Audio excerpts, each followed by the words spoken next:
Hey everybody, you're still listening to June here on Magic 923. Of course, I'm joined by Chong over there in Lubbock, Texas. You have to Howdy. mention because howdy.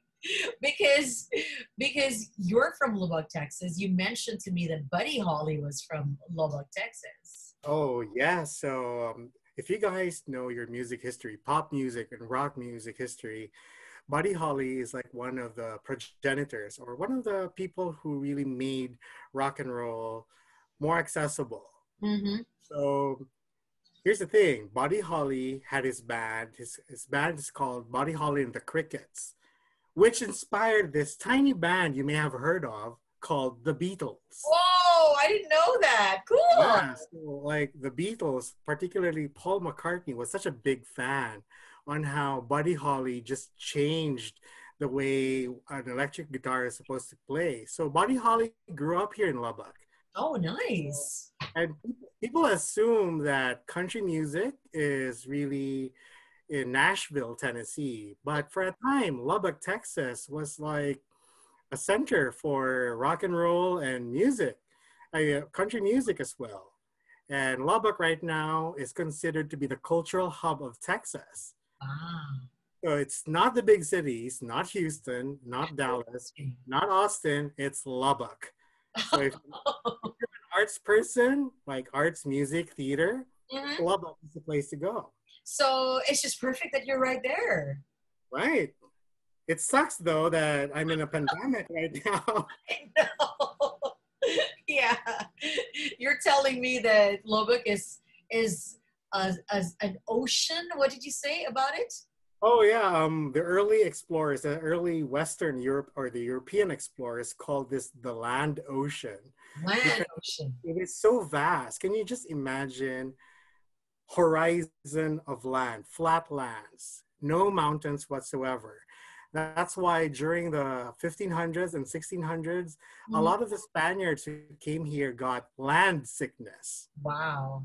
So we've heard of seasickness, in which we Mhm. are, destabilized, disoriented from the movements of the sea. So land sickness is because you lose your sense of direction. You Wow. don't know where you've been, where you're going. So that's why this area is called Llano Estocado. That Spanish means for stake lands, meaning the Spanish explorers used stakes and then plunged it on the earth to use it as markers for them not to get lost. That's crazy, crazy. And we're Right, still, and thanks for that, Sean. And we're still talking about monsters right. here on Magic. If you're listening to us, we're going to put a link of um, the video because if you're listening, there's also a video to this, and you might want to catch it. We're going to post the link to the video on our official social media accounts if you'd like to watch it as well. So the next song that we're going to feature before we play it is Narda. Oh yeah. So I requested this because we should have like a couple of OPM songs. And Narda for me is, I think, a really good song for, about a certain young woman that, quote, inspires you, that you see her as this superhero. I'm not saying Darna is the monster here, but, Okay.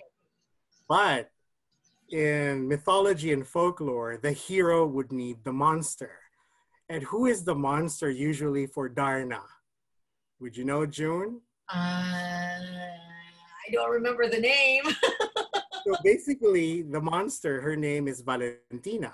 So Valentina. Valentina is this, she's basically an iteration or a version of Medusa, the Mm, Greek monster in which Medusa can turn people into stone with just one look.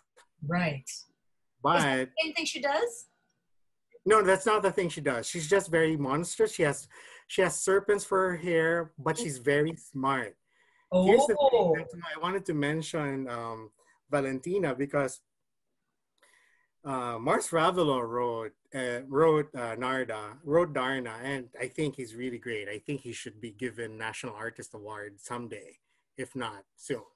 So Valentina is this. Oh my God, she has a PhD. no way. She No way. She's a Yeah, PhD? and Her name is Dr. Valentina Vandra Kapoor, I think. Wow. So yeah, That's Indian. Kapoor. yeah, she studied Vandra Kapoor. She studied in University of Delhi. Now, I'm not saying that people from India are monsters. So that's one problematic thing about Valentina. What I am focused on is she's an intellectual, Mm-hmm. and she's considered a monster Oh. Hey, I because didn't look at it that she's way. elite. She speaks English, Mm-hmm. right? And you have Narda. I call Narda TBL, What's typical TBL? barrio lass. Typical barrio Typical Barrio Lass. Okay, cool. Oh. So if you take a look at Narda, she's a figure of marginalization. She's a young woman that's already marginalized. And not only is she a young woman, she lives in a barrio, economically marginalized, and she has a handicap. So she's disabled. That's triple marginalization. It's true.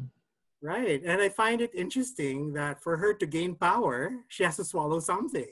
So, like, okay, I will not venture more into that. I'll just leave it that way. But one of her biggest enemies is an academic.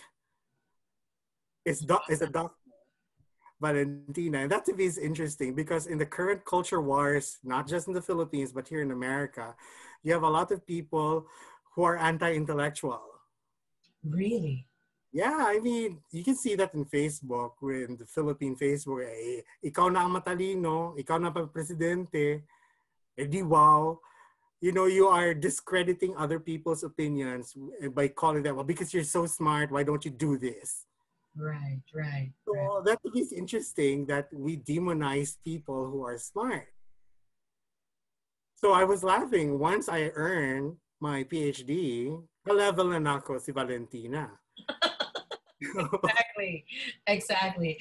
But could it be that Narda could also, I mean, I was thinking about when you mentioned swallowing, it's like Yeah. swallow her pride just to get the position she wants?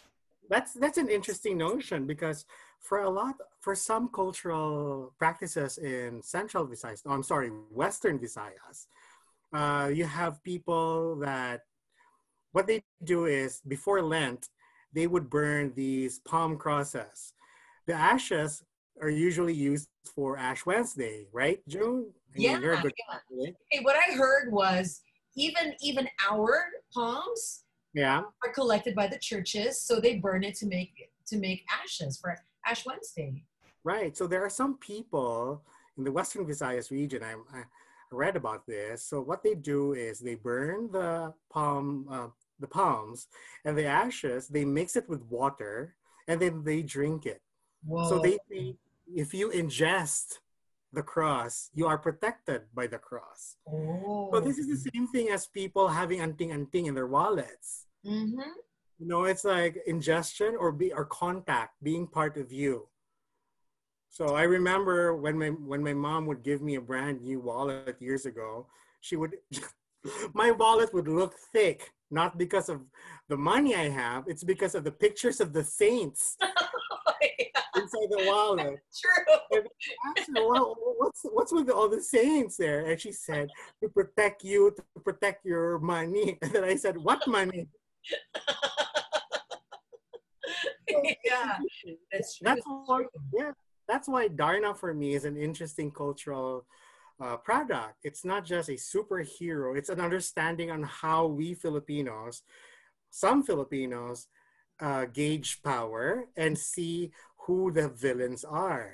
Yeah. As Valentina, you're supposed to be, the villain would be this uppity know-it-all. Wow. Right. How interesting. And also some of the members for Kamikaze is from UP Fine Arts. Represent. All right, so let's play the Kamikaze song right now. This is Kamikaze's Narda on Magic 923. All right.